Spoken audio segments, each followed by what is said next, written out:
En 2007, déjà, Erdogan a fait des discours très inquiétants, 2007-2008, en Allemagne et en France, où il invitait les Turcs et les musulmans en général, mais surtout au nom de la Turquie, à ne surtout pas s'intégrer, et il comparait l'intégration à un crime contre l'humanité.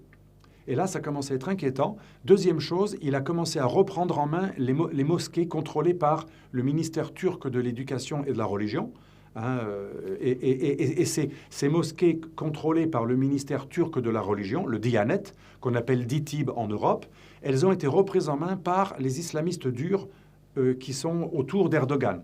Et donc les mosquées officielles encadrées, et les lycées aussi, encadrés par la Turquie, sont devenus des instances par lesquelles Erdogan a fait passer non seulement un nationalisme négationniste qui remet en cause une loi adoptée par le Parlement français qui est très importante, qui condamne le génocide arménien et qui reconnaît donc la réalité du génocide arménien, mais aussi, surtout, Erdogan incite les musulmans et les Turcs en particulier à ne surtout pas s'intégrer et à agir de manière un peu comme des colons.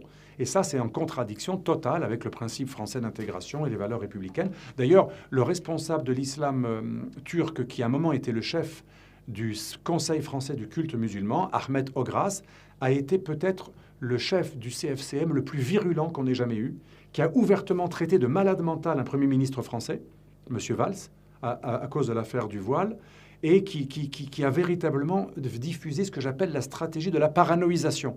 Et Erdogan, comme les frères musulmans, est très fort dans l'instrumentalisation de la mauvaise conscience et systématiquement traiter la France d'islamophobe. D'ailleurs, Erdogan en parle tout le temps dans les congrès de l'Organisation de la coopération islamique, l'OCI. Systématiquement, il insulte la France, il l'accuse de racisme d'État, d'islamophobie, de déporter les musulmans. Il a même accusé la France d'avoir génocidé 3 millions d'Algériens. Ça devient insupportable et surtout inacceptable pour un État qui est membre de l'OTAN et qui devrait être un allié.